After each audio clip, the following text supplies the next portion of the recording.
बिहार में किसकी सरकार किसकी बहार, लगातार बड़ी कवरेज के साथ आज से हम जुड़ चुके हैं आपके साथ। बिहार विधानसभा चुनाव की आज घोषणा होने जा रही है तारीखों की और सभी दलों के नेता एक सुर में बोल रहे हैं, हम तैयार हैं। हम लोग तो 365 दिन जनता के बीच में रहते हैं। हमारे नेता विरोधी दल श्री तेजस्वी यादव जी, हमारी पार्टी, हम लोग चुनाव के लिए हर समय तैयार हैं और इसको एक चुनौती के रूप में इस संक्रमण काल में चुनाव आयोग के सामने बहुत बड़ी चुनौती है कि कैसे लोगों को संक्रमण से भी बचाना है और सभी लोगों की वोट भी करवानी है।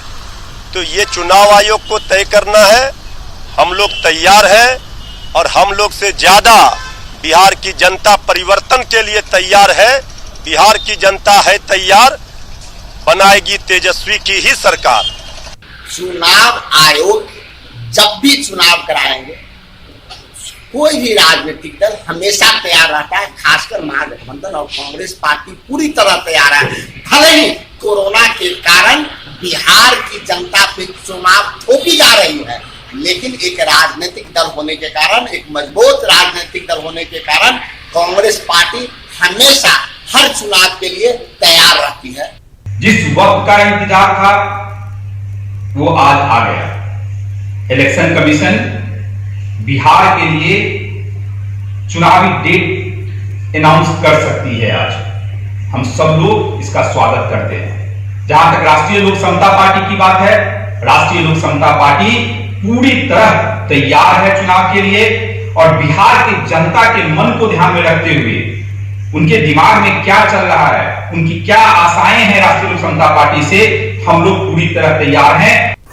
जब राजद कांग्रेस जैसी पार्टियां चुनाव आयोग को नाहक ही राजनीति में घसीट रही थीं, तब भी हमने कहा था कि भारतीय जनता पार्टी चुनाव आयोग का सम्मान करती है। चुनाव जब भी होगी भारतीय जनता पार्टी तैयार है। ये चुनाव की घोषणा करना चुनाव आयोग का एरिया ऑफ जुरिस्डिक्शन है और भारतीय जनता पार्टी एक ऐसी पार्टी है जो 24 घंटे 7 दिन संगठन विचारधारा के प्रचार में, प्रसार में, संगठन के काम में लगी रहती है। चुनाव के लिए हम हमेशा तैयार रहते हैं। जेडीयू और भाजपा की गठबंधन को बिहार की जनता पुनः 5 साल देने जा रही है। बाकी तो जो गठबंधन के साथी हैं वो किसी प्रकार से एन प्रकेन करके वो चाहते हैं कि हम अपना अस्तित्व बचाए रखने के लिए कहीं ना कहीं दबाव की राजनीति करें। चाहे वो महागठबंधन में स्थिति वही चल रही है या एनडीए की बात हो। एनडीए गठबंधन अटूट है, इसमें कहीं कोई टूट नहीं है। चलिए, किसकी बहार है और बहस जारी है। बहस इस बात को लेकर कि तारीखों का ऐलान हो जाएगा, लेकिन ब्रेक से पहले यानी कि अंतराल से पहले हमारे साथ बिहार संपादक प्रभाकर भी जुड़े हुए हैं लगातार। उन्होंने कहा कि अभी उंगलियां मुट्ठी में तब्दील नहीं हुई हैं दोनों ही खेमों में और इसका जवाब भी नहीं मिल पा रहा है। तो इस तलखी का मतलब क्या है, आखिर इधर उधर का संशय क्या इशारा कर रहा है, ये एक बार फिर प्रभाकर सिंह से हम जुड़ते हैं। प्रभाकर, आपने कहा कि उंगलियां मुट्ठी में तब्दील नहीं हुई है और कब तक होंगी इसका भी कुछ पता नहीं चल पा रहा। उहापोह की स्थिति है, सभी एक दूसरे के जाने और आने का इंतजार कर रहे हैं और ऐसे इस बीच में तारीखों का ऐलान हो जाएगा। क्या थोड़ी तेजी आएगी क्या? देखिए, तेजी तो लाना ही होगा, नहीं तो अभी जो आइडियल स्थिति थी वो आइडियल स्थिति वैसी होनी चाहिए थी कि चाहे वो महागठबंधन की आप बात करें या एनडीए की बात करें, उनका खेमा जो है वो पूरी तरीके से सीमेंटेड होना चाहिए था। आप महागठबंधन को देखिए, लेफ्ट से उनकी बातचीत अभी भी चल रही है, सीटों पर अभी तक बात बनी नहीं है। लेफ्ट जितने सीट्स मांग रहे हैं, जो हमारी जानकारी है, उस पर तेजस्वी राजी नहीं हो रहे हैं। मुकेश सहनी जो है वो लगातार दोनों खेमों में बात कर रहे हैं और अभी ताज़ा बागी हुए हैं उपेंद्र कुशवाहा, जिन्होंने कल से तेजस्वी पर हमले करने शुरू कर दिए हैं। इसका जो भी स्वरूप होगा, जो आइडियल सिचुएशन है वो ये है कि आपको चुनाव की आज घोषणा हो रही है। अभी तक में वो जनता के सामने होना चाहिए था। अभी आपके पास केवल एक ही काम बचना चाहिए था, वो था टिकट का बंटवारा। बाकी आपके गठबंधन या महागठबंधन जो भी आप उसे बोले, उसका जो स्वरूप है वो पूरा होना चाहिए था। एनडीए में भी लगभग वही स्थिति है। चिराग पासवान या रामविलास पासवान की जो लोजपा है, वो क्या करेगी, किस रुख बैठेगी, किनसे उनकी बातचीत हो रही है, क्योंकि वो लगातार नीतीश कुमार पर हमला करते रहे हैं और क्या वो अगला क्या कदम उठाएंगे, इस पर अभी भी वो उहापोह की स्थिति बनी हुई है। तो वही उसी लिए मैं बोल रहा हूं कि चुनाव की घोषणा होने जा रही है, अब से कुछ घंटों में चुनाव। निखिल आनंद जी, रूठ कर बैठ जाना अच्छी बात है, लेकिन रूठ कर तलखी दिखाना, बयानबाजी करना ये अच्छी बात नहीं है। जब आप मुट्ठी हैं तो आपको पता है कि आपकी स्थिति कितनी मजबूत है, लेकिन जैसे ही आप उंगलियों में बदलेंगे तो स्थितियां बिल्कुल विकराल हो जाएंगी और सामने वाला उसका फायदा उठा लेगा। कोई जवाब है इस सवाल का जो प्रभाकर उठा रहे हैं? अभी तक सब कुछ हो जाना चाहिए, सीमेंट की बात कर रहे हैं, आपके सीमेंट में इतनी कमजोरी क्यों दिख रही है? देखिए, हमारे गठबंधन के घटक दलों के सभी शीर्ष नेता पूरे तौर पर आश्वस्त भाव में एक दूसरे के साथ संवाद कर रहे हैं और समय आने पर इन चीज़ों का खुलासा हो जाएगा, मीडिया के सामने बाकायदा उसको रखा भी जाएगा। एक बात मैं बताता हूं कि पार्टियां अलग अलग हैं, सभी पार्टियों के राजनीतिक विस्तार की रणनीति अलग है, विचारधारा के तौर पर अलग अलग पार्टियां हैं, लेकिन हम एक खास मुद्दे पर, भ्रष्टाचार मुक्त बिहार के विकास के मुद्दे पर एकजुट हुए हैं और निश्चित तौर पर थोड़ी बहुत राजनीतिक स्ट्रेटजी के तौर पर कई बार एक पोस्चरिंग जैसी बात होती है, तो वो हो सकती है, लेकिन कहीं से भी एनडीए में कोई कंफ्यूजन नहीं है, किसी भी तरह का इफ एंड बट का सवाल नहीं है। बड़े ही कॉन्फिडेंस के साथ और कंफर्टेबल नोट पर पार्टियां एक दूसरे के साथ सीट शेयरिंग प्रोसेस को अंजाम देंगी और जल्द ही उसका मीडिया के सामने उसका खुलासा किया जाएगा। हमने देखा है कि बीजेपी फैसले सीट शेयरिंग में बहुत आसानी से लेती है, जेडीयू को भी कभी ऐसा नहीं सुना कि रूठ गई, मना गई या कुछ। नीतीश कुमार अमित शाह मिलते हैं, बातचीत हो जाती है और सारी चीजें प्रेस कॉन्फ्रेंस के थ्रू सामने आ जाती हैं। लेकिन चिराग के मामले में पहले 25 फिर 25+2, अभी तो आप नहीं मानिएगा क्योंकि ये खबर तो हमने चला रखी है कि ऐसी चीजें हो रही हैं भीतर खाने में। जब शीर्ष नेतृत्व बात कर रहा है तो अभी चिराग पासवान या फिर उनके जो कार्यकर्ता, उनकी पार्टी के जो लोग हैं, वो क्यों इस तरह से बयान दे रहे हैं? क्योंकि ये कहा जा रहा है कि चिराग के समर्थकों ने कहा कि आप आकर विधानसभा चुनाव लड़ लीजिए। क्यों सुनील कुमार पिंटू को कहना पड़ रहा है कि एक बार छोड़कर, उस कुर्सी को छोड़कर जरा बिहार की कुर्सी के लिए आइए, निकलकर बिहार विधानसभा चुनाव लड़िए? अभिषेक, कोई जवाब है इसका?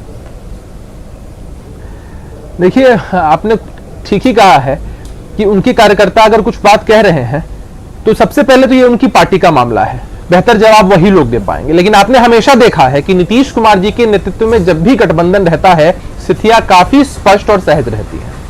जनता दल यूनाइटेड और भाजपा का जो गठबंधन पहले भी रहा है, उसने भारी बहुमत से चुनाव जीता है और अब तो लोजपा भी इस गठबंधन के अंदर है। तो चीजें चिंताजनक नहीं है जरा भी, समय रहते सब कुछ हो जाएगा, सब कुछ सहज रहेगा।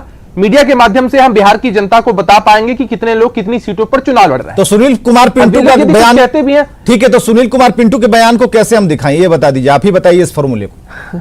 देखिए, अगर लोजपा के लोग कहते हैं कि चिराग पासवान जी को चुनाव लड़ना चाहिए विधानसभा का, तो अभिव्यक्ति की आजादी संविधान ने सबको दी है, कोई भी कुछ भी कह सकता है। उनके पार्टी के कार्यकर्ताओं की यह इच्छा रही होगी। जब नीतीश कुमार चुप है तो क्या मानते हैं कि नीतीश कुमार ने कह दिया होगा सुनील कुमार पिंटू को कि आप ही आगे आकर बोलिए?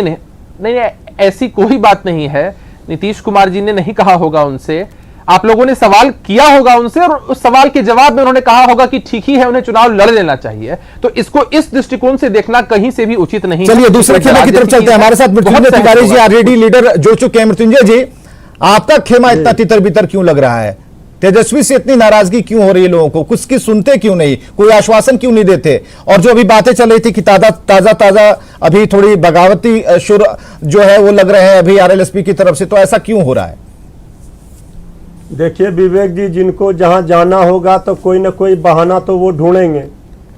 जनता इंटैक्ट है, जनता का सैलाब तेजस्वी यादव जी की ओर है, जनता तैयार है परिवर्तन। अरे जनता तो तैयार है, लेकिन महागठबंधन कहां तैयार है? एक मिनट अरे भाई सुनिए ना, जनता महागठबंधन का आप देखिए दायरा कैसे बढ़ रहा है। समाजवाद, अब देखिए एक एक करके बोलिए, ज्यादा बेटर होगा। नहीं आप बोलिए, आप ही बोलिए, मछली बाजार मत बनाइए। जब समाजवादी पार्टी ने समर्थन दिया तेजस्वी यादव जी को मुख्यमंत्री बनाने के लिए, सभी वामपंथी पार्टियां हमारे साथ आ गई हैं। अब जिनको जहां जाना है, सबको किनकी क्या हैसियत है, सबको जनता ने बता दिया है। जिनके पास ना एक उम्मीदवार है, ना उनके पास कोई वोट है। लेकिन तिवारी जी, आप ऐसे बोल रहे हैं जैसे करण अर्जुन मिल गए आपको। हमारे पास तो कृष्ण और अर्जुन की जोड़ी है, हमारे पास जनता में लोकतंत्र में महत्वपूर्ण है। नौजवान बेरोजगारी आपने की पहले ही लाइन बोली कि जनता इंटैक्ट है, जनता एकजुट है। हम ये कह रहे हैं कि आपका महागठबंधन कहां है? हमारा महागठबंधन महामजबूत है और महाविजय करेगा।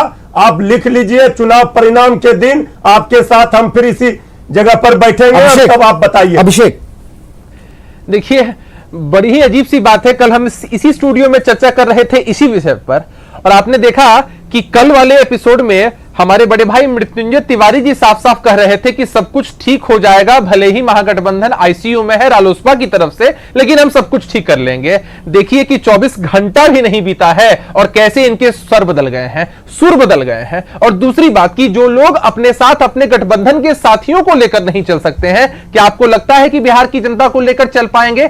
तेजस्वी यादव जी का नेतृत्व किसी को स्वीकार्य नहीं है। उपेंद्र कुशवाहा जी ने साफ शब्दों में कह दिया कि तेजस्वी यादव जी के चेहरे पर कभी भी विधानसभा का चुनाव जीतने का सपना नहीं देखा जा सकता है। चिराग पासवान जी पर भी बोल दीजिए। देखिए मामला यह है कि तेजस्वी यादव जी के नाम को ये लोग भले ही आगे करें, लेकिन उनकी स्वीकार्यता न जनता के अंदर है न गठबंधन के साथियों के सामने है। लेकिन कुछ तो कहना है। अब उन्होंने रुख अलग कर लिया तो ये कहने लग गए कि न उनके पास उम्मीदवार है। अरे भैया, आज से पहले उनके पास उम्मीदवार की मृत्युंजय तिवारी जी से आज आपकी आवाज निकल गई। अजीब सी बात। 90 मिनट तक बातचीत हुई, कोई आश्वासन क्यों नहीं मिला तेजस्वी की तरफ से? नहीं, देखिए आश्वासन क्या मिला नहीं मिला वो सब बात तो आपको हम नहीं ना बता सकते हैं। अरे बात ही हो गई होती सम्मान तो दे नहीं सकते, आश्वासन क्या दे? राजनीति में अति महत्वाकांक्षी कल तक क्या क्या नहीं कह रहे थे नीतीश कुमार जी के बारे में, और ये जेडीयू के लोग हमें उपदेश दे रहे हैं जिसके घर खुद शीशे के हो दूसरे के घरों में पत्थर नहीं फेंकते। ये डायलॉग अच्छा दिया आपने। पर पूछिए चिराग डायलॉग, ये डायलॉग अच्छा दिया आपने। ठीक है, किस फिल्म का फैसला याद करते हैं, लेकिन इस बीच में बीजेपी सांसद रामकृपाल यादव का कहना है कि पार्टी चुनाव के लिए तैयार है। रामकृपाल यादव ने बयान दिया है, रामकृपाल यादव ने कहा है कि पार्टी चुनाव के लिए तैयार है। सुनिए। तौर पर तैयार है और भारतीय जनता पार्टी तो सालों कार्यकर्ताओं को तैयार करने में लगी रहती है, और अभी चुनाव का पिछले 7-8-9 महीने से तैयारी चल रही है। और मैं समझता हूं कि इस बार का चुनाव थोड़ा अलग तो ज़रूर रहेगा, मगर उसी के हिसाब से जो इलेक्शन कमीशन का गाइडलाइन है उसी के अनुसार से फॉलो भी कर रहे हैं। हम लोग का प्रचार भी प्रारंभ हो गया और मुस्तैदी के साथ हमारे कार्यकर्ता लड़ेंगे और पूरे तौर पर एनडीए लड़ेगी और विरोधियों को परास्त करेगी। चलिए, रामकृपाल को आपने सुना कि किस तरीके से बोल रहे हैं कि लड़ेंगे और जीतेंगे भी, परास्त कर लेंगे। बड़ी खबर, उपेंद्र कुशवाहा ने तेजस्वी पर सवाल उठा दिए हैं। उपेंद्र कुशवाहा ने तेजस्वी यादव पर सवाल उठाए हैं। कहा है कि तेजस्वी के नेतृत्व में चुनाव जीतना संभव ही नहीं है, असंभव है। तेजस्वी के साथ नहीं जीता जा सकता चुनाव। नीतीश के सामने तेजस्वी का चेहरा मंजूर नहीं, यह बड़ा बयान आया है। और कल की बैठक में कुशवाहा ने ही ये भाषण में कहा था। उपेंद्र कुशवाहा की वीडियो जो है, भाषण वाला वीडियो, वो वायरल है, उससे भी हम दिखाएंगे और सुनाएंगे। लेकिन नेतृत्व पर सवाल, बड़ी बात उपेंद्र कुशवाहा ने कहा है। तेजस्वी पर गंभीर सवाल खड़े कर दिए हैं, और नेतृत्व पर सवाल खड़े करना यह मंशा को दर्शाता है। तो एक बड़े चेहरे के तौर पर उपेंद्र कुशवाहा, जिन्होंने मुलाकात की थी, बात करने की कोशिश की थी, तेजस्वी की तरफ से कोई आश्वासन नहीं मिला और फील्ड में आना पड़ा, बीच मैदान में आना पड़ा। तेजस्वी के साथ नहीं जीता जा सकता चुनाव। जरा सुनिए क्या कहा। चर्चा का कोई मामला नहीं था, इतनी बात जरूर थी कि बिहार की जनता चाहती है कि नेतृत्व ऐसा हो जो नीतीश कुमार के सामने ठीक से खड़ा हो सके, तब बिहार के सहयोग और साथ करें। तो इतनी आकांक्षा अपेक्षा जरूर थी, और आज भले लोग जो सोचे, लेकिन आज भी हमारे मन में है, राष्ट्रीय जनता दल अगर तय करे कि हम अपना नेतृत्व बदल देंगे, तो उपेंद्र कुशवाहा आज भी अपने लोगों को समझा ले। चलिए, ये वो बयान है, बहुत बड़ा बयान। उपेंद्र कुशवाहा ने तेजस्वी पर सवाल खड़े कर दिए, नेतृत्व पर सवाल किया, चेहरे पर सवाल किया। चलिए, मृत्युंजय तिवारी जी अब हमारे साथ जुड़े हुए नहीं हैं। हालांकि अगर रहते तो सवाल का जवाब जरूर उनसे मांगते, क्यों चले गए बाद में उनसे जान लेंगे। लेकिन नेतृत्व पर ही सवाल। नीतीश के सामने तेजस्वी का चेहरा काफी छोटा लगता है। उपेंद्र कुशवाहा को तेजस्वी के नेतृत्व में चुनाव जीतना संभव नहीं है। तेजस्वी के साथ नहीं जीता जा सकता चुनाव। नीतीश के सामने तेजस्वी का चेहरा मंजूर नहीं है। और कल ही भाषण, जिसका अंश हमने आपको दिखाया, जिसमें स्पष्ट तौर पर उपेंद्र कुशवाहा ने कहा कि चेहरा कोई चलेगा, तेजस्वी का चेहरा नहीं चलेगा। बहुत बड़ी बात कही है प्रभाकर। जी बिल्कुल, उपेंद्र कुशवाहा जिस तरीके से लगातार महागठबंधन में उनकी अनदेखी हो रही थी, और ये हम जानते हैं कि उनकी स्थिति ऐसी हो गई थी, उपेंद्र कुशवाहा केंद्रीय मंत्री रहे थे, उनकी स्थिति ऐसी हो गई थी कि 4-4, 5-5 दिन तक उनकी बात करने की वो कोशिश करते थे, उन्हें बात करने का समय नहीं मिलता था, उन्हें मिलने का समय नहीं मिलता था। और जिस तरीके से चाहे वो मुकेश साहनी हो या उपेंद्र कुशवाहा हो, उनकी उपेक्षा हो रही थी पार्टी में, तो उसके कारण से उनके पास कोई चारा नहीं बचा था। वो उन्होंने एक बड़ा पद छोड़ के वो गए थे महागठबंधन में, और वो विपक्ष की राजनीति करने को गए थे। लेकिन उसके बाद जिस तरीके से ट्रीट किया जाने लगा उन्हें महागठबंधन में, और जो राजद के बड़े लोग हैं, राजद के जो बड़े नेता हैं, उनका कहना था कि राजद ने ये सोचा कि अगर हम उपेंद्र कुशवाहा को या मुकेश साहनी जैसे नेताओं को टिकट देते हैं, कल वो सीट लाएंगे, जाति के नाम पे लाते हैं, वो कुशवाहा जाति को का प्रतिनिधित्व करने का दावा करते हैं, और ये साहनी जाति का प्रतिनिधित्व करने का दावा करते हैं। अगर वो जीत भी जाते हैं तो उसके बाद भी वो आशंका बनी रहेगी कि जीतने के बाद वो खेमा पलट सकते हैं। तो इन्हें जो टिकट दे, उनसे अच्छा ये है कि इनकी जाति के दूसरे नेताओं को अपने सिंबल पर टिकट दिया जाए। आरजेडी के लिए वो सेफ बेट रहेगा। और यही कारण है कि आरजेडी ने प्रिंसिपल में ये डिसाइड किया कि उपेंद्र कुशवाहा या मुकेश सहनी जैसे नेताओं को वो हैंग नहीं देंगे, उन्हें बहुत ज़्यादा तवज्जो नहीं दी जाएगी। और ये हम जानते हैं कि ऐसा भी समय आया, ऐसा भी वक्त आया कि बहुत दिनों तक वो मिलने की कोशिश करते रहे, 4 से 5 दिनों तक, और तेजस्वी से उपेंद्र कुशवाहा जैसे बड़े नेता वो मिल भी नहीं पाए। तो उनके पास कोई चारा नहीं बचा था, उनके पास उसके बाद कोई चारा नहीं बचा था। और आप ये इस बात को मान के रखिए कि वो एनडीए में भी वापस आ रहे हैं। अगर आएंगे वापस तो वो अपने शर्तों पे अब नहीं आ पाएंगे, क्योंकि अब एक तो समय नहीं बचा है, और दूसरा जो स्थिति हो गई है उसमें उपेंद्र कुशवाहा हो या मुकेश सहनी हो, इन्हें बेसिकली कॉम्प्रोमाइज करना पड़ेगा। बेसिकली जो भी इन्हें दिया जाएगा वो बिल्कुल, ये अपने अस्तित्व को बचाने जैसा होगा, अस्तित्व को बचाने जैसा होगा कि हम जिंदा रहें। तो एक ऐसी दवा की जरूरत होगी, और इतने बड़े दुआ की जरूरत होगी कि वहां कम से कम अपना गुजारा चल जाए। फिलहाल स्थिति यही लगती है। बातों बातों में बात आगे बढ़ी चली गई, और नेतृत्व पर सवाल जिस तरह से उपेंद्र कुशवाहा ने खड़े कर दिए वो कहीं ना कहीं असरदार हैं। आरजेडी के मृत्युंजय तिवारी हमारे साथ जुड़े हुए थे।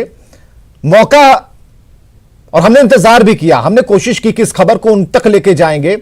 शायद उन्होंने ये खबर सुन ली और वो चले गए, तो ये जरूरी ये होता कि वो जवाब देकर जाते तो कुछ बेहतर होता। हमारे साथ अभी भी बीजेपी और जेडीयू के प्रवक्ता हमारे साथ मौजूद हैं। निखिल आनंद मौजूद हैं, अभिषेक झा मौजूद हैं, और दोनों ही लोग देख पा रहे हैं कि आरजेडी जवाब नहीं दे पा रही है, जवाब सूझ नहीं रहा है। लेकिन एक सवाल आप लोगों से है, निखिल आपसे है, कि जो एक खबर आ रही है ये पुष्ट हो जाएगी आने वाले दिनों में। नीतीश कुमार का नाम एक अरसे बाद उपेंद्र कुशवाहा के जुबान पर चढ़ा है, भले ही उसमें तेजस्वी को बौना करार दिया गया हो, लेकिन नीतीश का नाम उसकी जुबान पर एक अरसे बाद चढ़ा है। झुकाव हो रहा है आपकी तरफ, क्या बात हो रही है अभी तक? देखिए, मैं उपेंद्र कुशवाहा जी को इस स्टेटमेंट के लिए मैं अप्रिशिएट करूंगा पब्लिकली, कि कम से कम देर सवेर सही अंततः उन्होंने मान लिया कि नीतीश कुमार जी का जो क्रेडिबल फेस है, जिसको भारतीय जनता पार्टी और एनडीए गठबंधन ने अपने नेतृत्व का चेहरा इस चुनाव के लिए बनाया है, और उनके मुकाबले तेजस्वी यादव निश्चित तौर पर एक खोखली बुनियाद पर खड़े, एक जबरन प्रोजेक्ट किए गए चेहरे हैं। तेजस्वी यादव के पास कोई एक्सपर्टीज हो, कोई एक्सपीरियंस हो, राजनीतिक अनुभव हो, और तेजस्वी यादव की कहीं ना कहीं इंफीरियोरिटी भी सामने आई है कि वो जीतन राम मांझी जैसे वरिष्ठ नेता, उपेंद्र कुशवाहा जैसे केंद्रीय मानव संसाधन राज्य मंत्री रह चुके एक नीतीश जी के साथ राजनीति कर अनुभव प्राप्त कर चुके एक वरिष्ठ नेता के साथ 1-to-1 वो डील करने में अक्षम रहे, ये उनकी नेतृत्व क्षमता और काबिलियत पर भी एक सवाल उठाता है। अब देखिए कि लालू जी की पूरी स्ट्रेटजी थी कि कांग्रेस, जीतन राम मांझी, उपेंद्र कुशवाहा और मुकेश सहनी, ये चार लोग तेजस्वी यादव को उनकी पालकी ढोए। अब चार लोगों में से आप देखिए कि उपेंद्र कुशवाहा चले गए, फिर उसके बाद जीतन राम मांझी चले गए, मुकेश सहनी चुप्पी साध चुके हैं। अब कांग्रेस और आरजेडी एक दूसरे के साथ टॉस खेल रहे हैं। अब ऐसे में मुझे नहीं लगता है कि आरजेडी की राजनीति कहीं सही दशा दिशा में जा रही है। और ये जो नए कलेवर तेवर में पेश करने की कोशिश है पोस्टर्स के माध्यम से, तेजस्वी ने अभी तक कोई विजन प्रेजेंट नहीं किया है। ठीक है, विजन के पास प्रोजेक्ट नहीं किया, ये बीजेपी का मानना है। लेकिन अगर जो बात चल रही है, अगर उपेंद्र कुशवाहा आपकी तरफ आ रहे हैं, कमजोर हो चुके उपेंद्र कुशवाहा आ रहे हैं, अपने अस्तित्व को बचाने के लिए आ रहे हैं, तो वो कौन सा च्यवनप्राश है जो उनके मुंह में सीधे चम्मच के साथ आप उड़ेल देंगे और कहेंगे कि यशस्वी भवः? ऐसा लगता है कि वो मजबूत हो जाएंगे, या फिर उनकी जो पीड़ा है उनके अंदर दबी रहेगी और फिर ऐसा वो कदम ना उठाएंगे? इसकी कोई गारंटी है? देखिए, उपेंद्र कुशवाहा जी एनडीए के अंग थे, उनको बहुत सम्मान था और भारतीय जनता पार्टी ने अमूमन एनडीए गठबंधन के सभी सहयोगियों और उनके नेताओं का सम्मान किया है। उपेंद्र जी केंद्र में मंत्री भी थे, लेकिन वो अपने कारणों से कुछ महत्वाकांक्षा के कारण छोड़कर गए, लेकिन पूरी उनकी महत्वाकांक्षा और स्ट्रेटजी धरी की धरी रह गई। वो जिस तरीके से अब लालू जी के साथ कोई तो राजनीति कर नहीं सकता है। लालू जी मौका मिलेगा फिर? आपने कहा कि उनकी स्ट्रेटजी, उनकी रणनीति, उनकी महत्वाकांक्षा, क्या नहीं लगता कि उनके दिल में कहीं किसी एक कोने में वो चीजें अभी भी बैठी होंगी? देखिए, हमारे जो नेतृत्व करने वाले हैं नीतीश कुमार जी, इस चुनाव में उनको उन्होंने जिस तरीके से अप्रिशिएट किया है, ये एक कोजी फिलर ये घुमा दिया आपने हमें। मुझे लगता है आपने हमें घुमा दिया। इसका सीधा जवाब लेंगे, इसका सीधा जवाब लेंगे। नहीं, आपने घुमा दिया। गठबंधन से संबंधित ये जो बोल बोला है वो घुमाने वाले शीर्ष नेताओं का कलेक्टिव डिसीजन होगा और उपेंद्र जी को लेकर के कोई भी निर्णय लेना होगा तो हमारे गठबंधन के घटक दलों का कलेक्टिव डिसीजन होगा। चलिए, उसके लिए भी इंतजार करेंगे। छोटे से अंतराल के लिए रुकते हैं, छोटे से अंतराल के लिए रुकते हैं।